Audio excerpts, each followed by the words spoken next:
현재 시간 2시 44분 지나고 있습니다. 코스닥이 거의 940선 부근까지 오고 있는데 그 안에서 보면은 에코프로가 또 120만 원 돌파했어요. 저희가 지난주에 장중에 100만 원 이탈했다라고 속보로 전해드린 바가 있었는데 현재 122만 원에서 움직이고 있고요. 그 외 인기검색 상위 종목에 금양, 포스코홀딩스, 포스코인터내셔널, 포스코DX, 포스코그룹주와 에코프로 2차 전지주들이 대거 랭크되어 있습니다. 이번 주도 어게인 지난주일까요? 어떻게 봐야 될지 김일수 대표, 이상엽 이사와 함께 이야기 나눠볼게요. 어서 오세요. 네, 안녕하십니까. 월요일이 또 월요병이 살짝 올 수도 있지만 저희는 주식으로 이겨내야죠. 그렇죠? 네, 그래서 세 가지 특징치 준비해봤고요. 첫 번째 만나보겠습니다. 2차 전지주 다시 간다? 그런데 이전과는 다른 점이 있어 보이기도 합니다. 그게 무엇일지 한번 볼게요. 에코프로, 또 코프로라고 하죠. 다시 황제주에 등극을 했는데 그 불안함에도 불구하고 사실 정말 하루 만에 갑작스럽게 변동이 그렇게 나타나고 2차 전지 몇몇 종목으로만 시장이 움직였던 그 날을 봤기 때문에 많은 분들이 공포에 떨 수도 있음에도 불구하고 2차 전지가 다시 가요. 이 에코프로의 대장주 자리는 쉽게 내주지 않을 모양새죠. 네, 근데 이 이슈 안 했으면 좋겠습니다. 왜요? 네, 자꾸 이런 이슈를 하다 보니까 저희가 이런 걸 자극시키는 것 같은데 이게 솔직히 2차 전지주의 움직임은 좀 천천히 가야 제대로 갈 것 같습니다. 그러니까 자꾸 우와 다시 움직이네 막 이런 얘기가 나오게 되면 또 관심이 높다 보니까 거기서 또 약간 또 오버슈팅 이런 식으로 나올까 봐 그게 걱정인 거고요. 네. 조회수가 잘 나옵니다. 하겠습니다. 자, 주십시오. 아니 보니까요 매일같이 매일같이 이야기하시던데요. 질문이 나올 수밖에 없죠, 그렇죠? 예. 근데 제 솔직한 마음은 차라리 그런 거 없이 그냥 조용히 그리고 또 따박따박 올라가는 게 제일 좋지 않나라는 생각에서 말씀드렸는데 조회수를 위한다면 해야죠. 예. 그래서 그런 쪽에서 일단 지금 기준으로면은 일단 급하게 변동을 보이다가 이제 안정을 보이는 과정 쪽에서 그냥 지금은 이제 좀 약간 기술적인 분석 같은 경우도 조금 필요하죠. 네, 그런 쪽에서 하락할 때는 115만 원이 중요했는데 지금은 120만 원이 중요합니다. 거기 안착을 하느냐가 중요한데 지금 기준으로는 에코프로가 안착을 했네요. 네, 그런 쪽에서 만약에 또 탄력을 더 받는다 그러면 지난 갭이 나왔던 부분까지를 안착하느냐 여부가 중요한데 122만 원입니다. 네, 그쪽에까지도 오늘 들어오다 보니까 일단 갭은 다 메꿨습니다. 그러면 이 힘을 안고 그냥 레벨업을 그대로 하겠느냐 아니냐의 차이는 있겠지만 거래는 그전만큼 못 다릅니다. 그렇다는 얘기는 거래 그 정도도 아닌 그렇게 급격하게 나오지 않는 거래 쪽에서 자리를 돌아갔다는 거는 나쁘지 않은데 지금 차원이면은 속도가 빨리 나오게 되면 또 직전 고점대 부분에서 또 흔들릴 수가 있거든요. 그렇기 때문에 아마 지금은 속도 차원이라고 봐야 될 것 같고 지금 주가가 그러니까 계속 말씀드리는 게 산업은 괜찮고 다 좋은데 거기서 나오는 시장의 반응들이 너무 급격하게 나온다. 이거는 주의할 필요가 있다라는 얘기는 다시 한번 말씀드려야 될 것 같고요. 그래서 차라리 이런 급하게 돌아오긴 했지만 여기서 변동성은 좀 잦아들었으면 그래야 좀 천천히 변화가 나오지 않나 이런 쪽에서 무게를 말씀드리고 싶습니다. 가만히 내비둬도 알아서 잘 갈 텐데 너무 이 분위기를 과열로 조성하다 보면은 갈 것도 못 간다. 오히려 거기에서 투기성 흐름까지 더해지게 되면은 괜히 본질만 흐트러뜨리기 때문에 안 했으면 좋겠다. 조용히 해봐. 그럼 질문을 드려볼게요. 저희 시청자분 중에 한 분이 저한테 말씀도 조용히 하시네요. 에코프로를 못 사서 배가 아픈 여자 진행자라고 팩폭을 날려주셨어요. 근데 저만 배 아플까요? 배 아픈 사람이 얼마나 많겠어요. 그 안에서 그래도 내가 이 수익을 조금이라도 챙겨보려고 노력해보자면 뒤늦게지만 조정 시에 2차 전지를 따라가시는 분도 계실 테고 혹은 그 안에서 순환매를 나타낼 수도 있어요. 다음 타자를 찾을 수도 있어요. 제가 오늘 이전과는 다르다라고 말한 게 증권가 리포트를 보니 다 8월에 너무 수급이 과하게 쏠리게 되면은 다른 쪽으로 이동할 수도 있다라는 의견을 제시하더라고요. 특히나 외국인 투자자들의 수급을 눈여겨보자면서요. 외국인 수급은 잘 모르겠지만 8월이 좀 중요하긴 하죠. 왜냐하면 또 이제 7월 달에 지난주에 또 FOMC 또 있었고 또 이제 중요한 게 파월 연준 의장이 성명서보다는 이제 기자회견이 더 중요한데 기자회견에서 조금 분위기가 99 좀 비둘기스러웠죠. 네, 그래서 네이버조차도 FOMC가 끝난 그날 지난주 목요일 날 급등을 했었고, 이게 전반적으로 8월부터는 이제 금리가 이제 이제 동결 아닐까? 그러면은 좀 경기 민감주도 관심이 필요한 게 아닐까? 이런 좀 큰 흐름에서 볼 수 있기 때문에도 그래, 최근에 좀 이런 그런 로테이션이 나타나지 않을까라고 생각할 수 있겠고, 한 가지는 주식 하시고 책 한 것만, 주식 관련된 책 한 것만 보셔도 알 수 있는 게 뭐냐면은 이렇게 좀 고점에서는 네. 대량 거래가 터진다거나 또 거래 대금이 많이 터지곤 하잖아요. 근데 이런 거를 많이 아실 텐데, 지난주 수요일 날이 좀 그랬었죠. 그래서 지난주 이제 변동성이 굉장히 컸을 때, 그때만 하더라도 코스닥의 신용 잔고가 2,400억 이제 감소되기도 했는데, 그때 양시장의 거래 대금이 한 63조였어요. 네. 근데 그날 당일 하루 거래 대금이 포스코홀딩스가 8조가 넘었고, 네, 한 5월 달에는요, 코스피 하루 거래 대금이 8조가 안 됐었거든요. 근데 포스코 홀딩스 한 종목만의 거래 대금이 8조가 넘었고, 지난주 수요일 날에 또 에코프로나 에코프로 BM의 거래 대금을 합치면 이게 거의 한 37조가 넘어요. 네, 그러다 보니까 거래 대금이 이렇게 많이 터졌구나. 그렇다고 하면은 그래, 거래 대금이 많이 터진 곳을 또 돌파하기 위해서는 에너지가 필요하죠. 또 그만큼의 에너지가. 네, 그렇기 때문에 그 에너지가 정말 컸었다는 거. 그렇기 때문에 약간의 좀 속도 조절은 필요하다라는 말씀을 드리고 싶고, 7월이 하반기의 첫 거래월이죠. 그러다 보니까 7월은 굉장히 중요한데, 7월의 첫 거래일에 에코프로가 20% 상승했고요. 오늘 7월 마지막 거래일에 또 좋은 모습을 보이고 있습니다. 그래서 7월이 참 중요한데, 첫 거래일과 마지막 거래일에도 이렇게 좋은 모습을 보인다는 것 자체만으로도, 또 변동성이 컸음에도 빨리 올라오는 것만으로도 여전히 힘은 살아있고 계속 관심 필요한 것 같습니다. 물론 로테이션은 나오겠지만. 그렇겠지만 그래도 관심 필요하다. 맞아요. 이 2차 전지주 관련해서 쏠림에 대한 리포트가 좀 많이 나왔는데, 대신증권 리포트도 있고 현대차증권의 리포트도 있어요. 한번 간단하게 봐볼게요. 일단 그들의 말하는 뉘앙스는요, 극단적인 쏠림 현상 이후에 어떻게 투자를 할까, 외국인의 수급이 어디로 이동을 할까 보았더니, 첫 번째, 연초 이후 소외받았던 섹터로 갈 수 있다. 두 번째, 최근에 중국 경기 부양책이 또 하반기에 강하게 들어온다니 그 중국발 수혜를 볼 수 있는 쪽으로 가보자. 세 번째, 혹은 반도체나 자동차, 조선 쪽으로 보는 건 어떻겠느냐라고 좀 이야기들이 합쳐지더라고요. 김민수 대표님, 네. 개인적으로 2차 전지는 계속 가져간다라는 가정하에 내가 다음 타자, 다음 수급이 이동하는 곳을 노려본다면 어느 쪽으로 보시는 게 좋을 것 같아요? 저런 리포트 나오는 거 보니까 2차 전지가 계속 가겠네요. 네. 그 말 이제 하실 것만 같기도 했어요. 제 대사를 이제 다 아십니까? 네. 네. 근데 이게 물론 한쪽으로 쏠리게 되면 다른 쪽에 대한 부분들은 계속 보는 건 맞습니다. 네. 보는 건 맞는데 너무 확대해서 보면 안 될 것 같고요. 집약해서 그 섹터 안에서의 변화, 특히 그걸 잘 보셔야 될 것 같습니다. 2차 전지 쪽이 강하게 가게 되면 나머지 쪽이 당연히 밀리겠죠.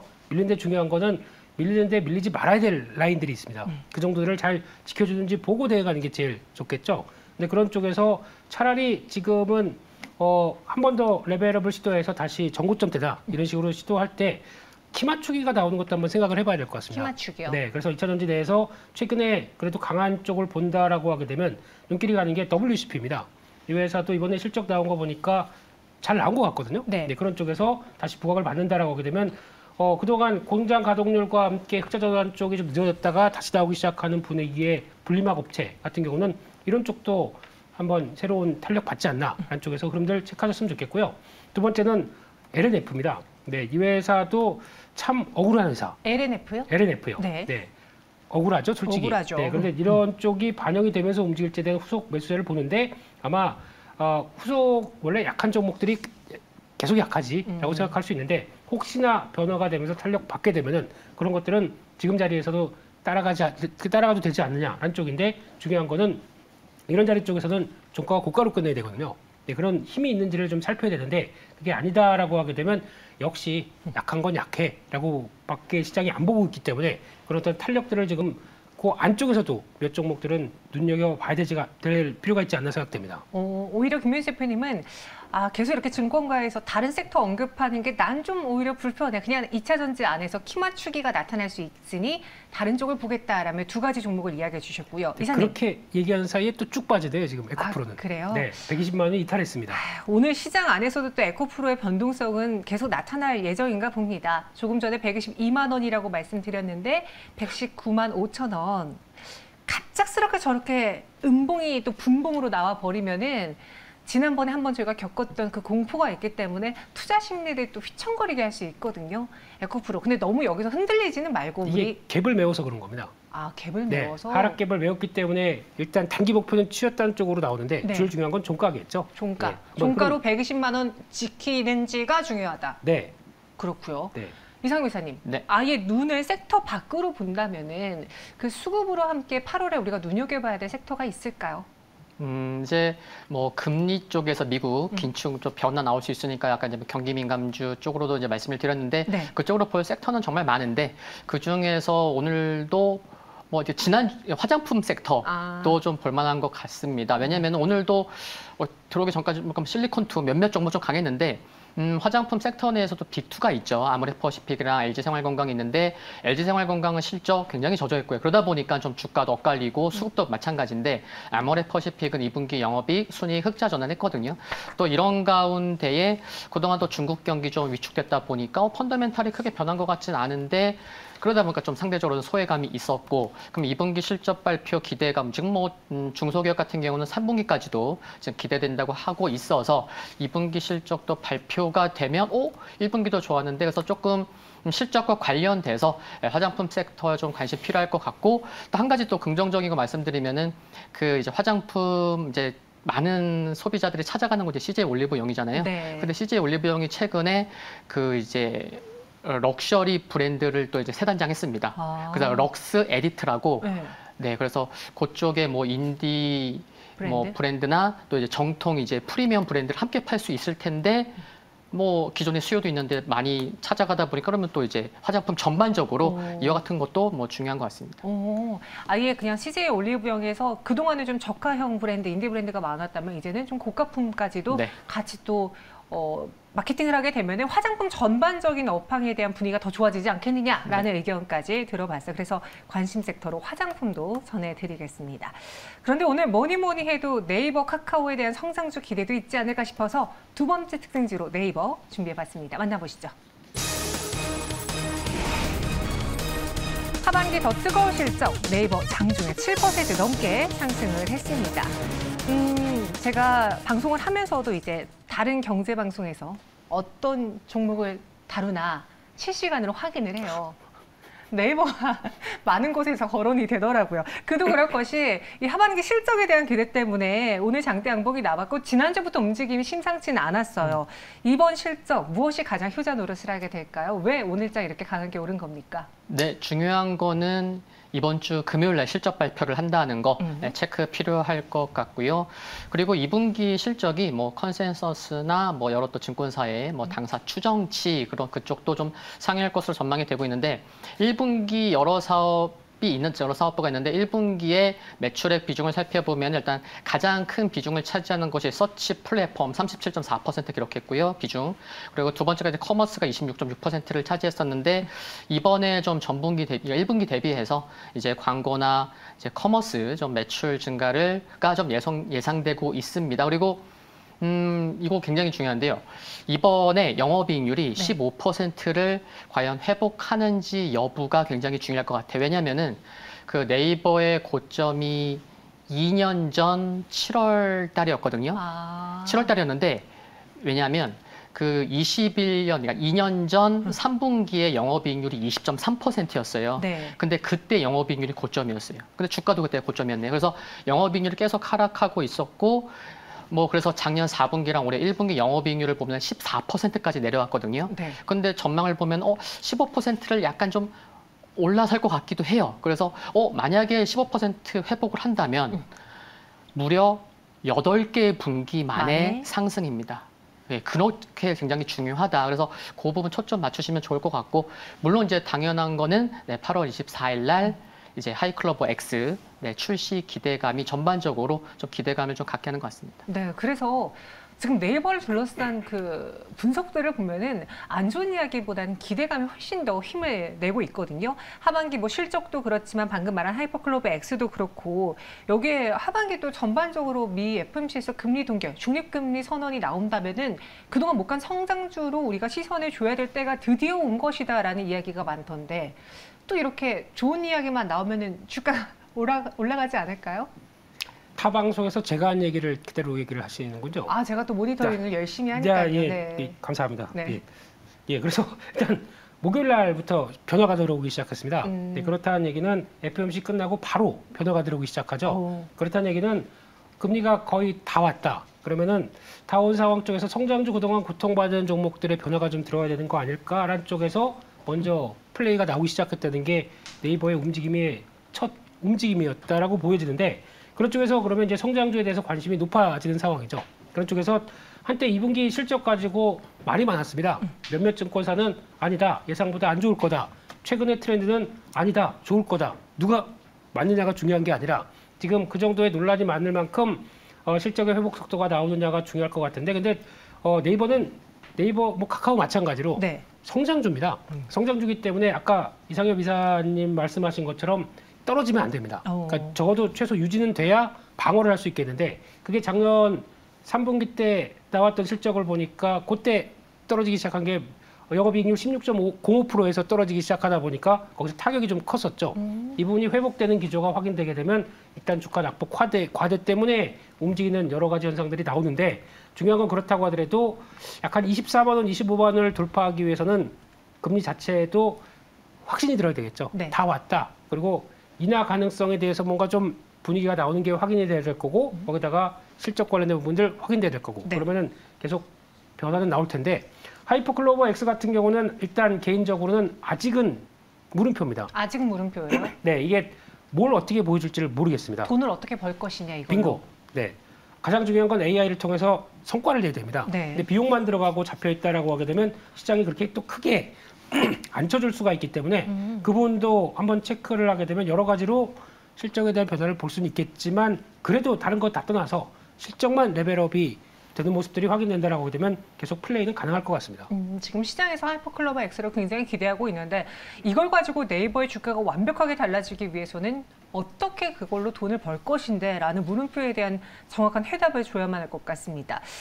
네이버 현 구간 7% 상승 유지하고 있고요. 어떻게 보면은 금리가 더 이상 인상되지 않다라는 건 성장주에게 좋은 이야기이긴 한데 네. 금리 인상을 더 하지 않는 그 배경에는 경기 침체에 대한 우려가 또 같이 동반되잖아요. 그럼 이 광고 회사인 광고로 돈을 버는 네이버에 있어서는 과연 그게 좋은 환경이 맞는 건가 싶기도 하고요. 네이버 투자 의견을 좀 정리해 본다면 어떡하실까요? 네, 최근에 그 뭐 야후 파이낸스에서 이제 포시마크 이제 CEO가 이제 인터뷰도 좀 했더라고요. 뭐 네. 포시마크 좀 지출이 좀 둔화되고 있다. 그러니까 많은 소비자들이 좀 쓰지 않고 있다는 거죠. 그런데 그런 얘기도 했지만 또 한 가지 어떤 얘기를 했냐면은 6월 말이나 7월 초에 지출의 속도가 붙을 거다라는 얘기를 했어요. 그래서 다시 또요? 네, 그래서 6월 말 7월 초면은 그래 2분기는 좀 그렇다고 치더라도 기대감을 좀 낮추게 하면서도 3분기부터는 기대감을 좀 가져봐 이런 인터뷰가 아니었나 싶어서 참 2분기 실적 중요할 텐데 영업이익률 참 중요할 것 같고요. 15% 그리고 한 가지 중요한 게 하이클로버 X 저는 굉장히 기대를 좀 갖고 있거든요. 왜냐하면은 지난주 수요일 날에도 말씀드렸지만 8월에 중요한 건요. 엔비디아 실적 발표 첫 번째. 네. 그게 현지 시간으로 8월 23일 날 발표하는데 국내 8월 24일 날 영향을 미쳐요. 근데 8월 24일 날 네이버가 하이클로버 X를 출시를 하거든요. 저는 엔비디아 실적 맞춰서 하는 거라고 생각을 해요. 굉장히 그게 의미 있는 바가 있는 것 같고 그리고 또 24일 날은 또 잭슨홀 회의도 있어요. 네. 그러다 보니까 그 주가 굉장히 중요하다. 그래서 네이버가 이런 것도 좀 노리지 않았을까 생각이 들고 또 네이버가 그 AI 쪽에서 그 위상이 굉장히 높습니다. 뭐 초거대 AI, 뭐 오픈 AI, 또 화웨이 다음으로 세 번째 출시를 했고 또 이번에 12월 달에 그 AI 그 중요한 또 세계적 학회 뉴립스라고 있거든요. AI 학회인데 거기에서 그 네이버 클라우드 AI 그 이노베이션 센터장 하정우 센터장이 또 이렇게 굉장히 중요한 또 분야의 위원장을 맡았어요. 한국인 최초로. 네. 그러다 보니까 참 좀 국내에서 놓고 보면은 좀 네이버가 뭐 얼마나 하겠어 이렇게 했지만 참 기대감을 좀 가져봐도 되지 않을까라고 생각을 하고 있습니다. 그럼 보유해 보자. 매수하셨으면은 강력 보인 것 같고요. 네. 네네. 신규 매수도 가능하지 않겠느냐. 가능한 것 같습니다. 네, 조정 시에. 조정 시에. 네. 그래서 네이버 8월에 둘러싸고 있는 이벤트가 많기에 조금 더 들고 가봐야 되지 않겠느냐. 나는 하이퍼클럽 X에 대해 그래도 기대가 된다라고 의견 주셨습니다. 이어서 세 번째 특징주로 한번 바로 넘어가 보도록 하죠. 삼성발 훈풍이 붑니다. 레인보우 로보틱스가 강하게 올라서 있죠. 앞서 뭐 네이버도 그러면서 저희가 AI 이야기도 언급을 했는데 이 AI가 오늘은 로봇의 손을 잡으면서 로봇주까지 끌어올리고 있어요. 갤럭시 Z 플립 5를 알린 로봇 8. 그래서 레인보우 로보틱스가 오늘장 좀 강하게 대장 역할을 해주고 있는데 어떤 이슈가 있는지 오늘 로봇 흐름 좀 짚어주시겠습니까? 네, 삼성 겁니다. 끝. 삼성이 가져갔죠. 네. 네. 그러다 보니까 어떻게 활용하는지에 대해서 계속 궁금했었는데 일단 뭐 전시하는데 8 보여줬다고 그게 다 저 레인보우 로보틱스 이렇게 되면 좀 그럴 것 같고요. 네. 이제 앞으로 삼성의 라인 쪽에서 또 이제 제조업 라인 쪽에서 여러 가지 이렇게 활용하겠구나라는 거를 보여줬기 때문에 움직인다고 봐야 될 것 같고요. 네. 그쪽에서 가장 중요한 거는 다른 건 그러면 이제 로봇 그만큼 사업부를 격상시켜서 나오는 이제 첫 과제물들이 이제 레인보우 로보틱스가 이렇게 쭉 나오는 걸 보게 되면 아 이렇게 하겠구나라고 생각되는데 더 중요한 거는 계속 시장에서는 구체적인 걸 원했었죠. 그러면 이제 하나 보여줬고 그 다음에는 전 투자자들의 숙제, 인류 최대의 숙제, 보핏 언제 나와요? 이거죠. 뭐 계속 연내였습니다. 네. 올해 초에도 연내, 지금 하반기를 봐서도 연내 나올까요? 준비는 하겠죠. 네. 네, 뭐 삼성 사람도 아니신데, 예, 그래서 이게 과정이 나오면서 좀 구체화가 되기 시작해야 관련된 쪽에 대한 분위기도 더 빠를 것이다라고 보는데, 웨어러블 로봇인 만큼 그에 따른 이제 아마 그 컨셉을 잡는 게 제일 중요할 것 같습니다. 네. 이게 지금 단순하게 뭐 몸이 불편하신 분들이 아니라 이걸 통해서 다이어트 효과까지도 누리면서 뭔가를 확대가 되기 시작한다고 하게 되면 폭을 좀 키우는 것 같거든요. 그런 컨셉을 확대하기 위해서 좀 지연이 되지 않았나라고 하게 되면 이것까지 확인했을 때는 조금 더 로봇이 하는 역할들이 더 다양해지게 되겠죠. 그러다 보니까 변화가 나올 걸로 보여지고 있는데 개인적으로는 이쪽보다는 여전히 AMR 관심이 높습니다. 이상입니다. 로봇보다는 차라리 AMR 쪽을 더 눈여겨보겠다. 그것도 로봇입니다. 그것도 로봇인데 키워드를 잡는다면 네네. AMR로 가져가 볼 것이다. 네, 그리고 또 조금 일단 추석 끝나고는 네. 두산 IPO 쪽 지켜봐야 되겠죠. 네. 두산 오늘도 로보틱스. 두산이 굉장히 강하게 쏘아 올리고 있거든요. 네. 그런 시장 안에서 앞서 이제 이상임 이사님이 네이버 설명할 때 봐야 될 8월 이벤트를 이야기해 주셨는데 어떻게 보면 다 이게 로봇하고도 연결될 수 있는 내용들이잖아요. 네네. 그럼 로봇도 약간 결을 같이 봐야 되는 겁니까? 로봇 일정 이제 대표님도 뭐 한 두세 개 정도 말씀해 주셨는데 일정이 하반기에 정말 많습니다. 제가 그냥 실 읽듯이 한번 읽어드리겠습니다. 네네. 우리가 봐야 되는 일단 이유를 중요한 건 네. 로봇 팔 때문에 상승하는 건 아닙니다, 오늘. 그거는 아니다. 근데 최근에 한 10일 요 사이에 어떤 게 있었냐면은 일단 내년에 최저임금 높아졌습니다. 그래서 이제 이렇게 직원들의 이제 뭐 소상공인 입장에서는 이것저것 합치면은 결국엔 10,000원 넘는 거예요. 그렇게 따지면은 최근에도 이렇게 그래 좀 이렇게 로봇 좀 사용을 많이 하려고 했는데 그래 더 그런 수요가 좀 생겼었던 상황에서 23일 날 정부에서 또 로봇 산업 육성 종합계획을 발표했어요. 이게 일요일이거든요. 그래서 하여튼 뭐 일요일 날 발표를 했어요. 그래서 2026년까지 4년간 로봇 산업에 2천억 정도를 투자한다고 했는데 이제 정부에서 로봇 서비스 대중에 나서려고 해요. 그러면은 또 8월 달에 이제 서울의료원을 시작으로 서울 어린이병원 등 공공병원의 돌봄 로봇 실증 서비스를 8월에 시작하고요. 네. 그리고 말씀하셨듯이 대표님이 그 9월 달에 이제 9월 전후로 해서 두산 로보틱스의 이제 예비 심사가 이제 통과가 될 거고 10월 달에 두산 로보틱스가 상장할 거고 11월 17일 날 또 어떤 일정이냐면 실외 이동 로봇의 보도 등 통행이 11월 17일부터 시행이 됩니다. 그때부터 돌아다닐 수 있어요? 네, 그러니까 8월, 9월, 10월, 11월까지 지금 이렇게 일정이 있는 거고 언제든지 나와도 되는 모멘텀이 삼성에서의 로봇 출시 그리고 또 이창양 산업부 장관이 상반기까지 하려고 했는데 안 한 그 1.0 산업 전략 네. 또 나올 수 있고 그래서 삼성전자에서 올해 MR 헤드셋도 연기시켰잖아요. 그러면은 올해 레인보우 로보틱스 1월 달에 지분 투자했으니까 1년 넘기기 전에 올해 출시하겠죠. 이상입니다. 두 분 다 앞에 한번 정면 봐주시겠습니까? 아니 오히려 저 이분할로 잡으려고 해봤는데 네. 두 분 혹시 로봇주 오늘 혹은 하반기를 위해서 매수하실 건지 아닌지 OX를 손으로 한번 보여주세요. 하나, 둘, 셋. 네. 이거 왜 시키세요? 죄송해요. 아니 한번 두 분의 얼굴을 동시에 보고 싶었어요. 그러면 그 안에서 종목으로 골라보자면 AMR 이야기해 주셨는데 대표적인 종목이 있습니까? 네, 계속 뭐 잘 갔고 네. T-로보틱스가 제일 중요할 것 같고요. 네, T-로보틱스요? 네, T-로보틱스는 근데 많이 갔기 때문에 이제 조정시를 계속 노리셔야 될 것 같고 또는 좀 덜 갔다라고 하게 되면 로봇 쪽은 아니겠지만 삼성과 연관된 쪽을 찾는다 그러면 M로. 네, 이쪽도 계속 체크해야 될 걸로 보여지고 있습니다. M로는 오늘 또 주가가 좀 쭉 밀리다가 다시 낙폭을 많이 회복했던데요. 네.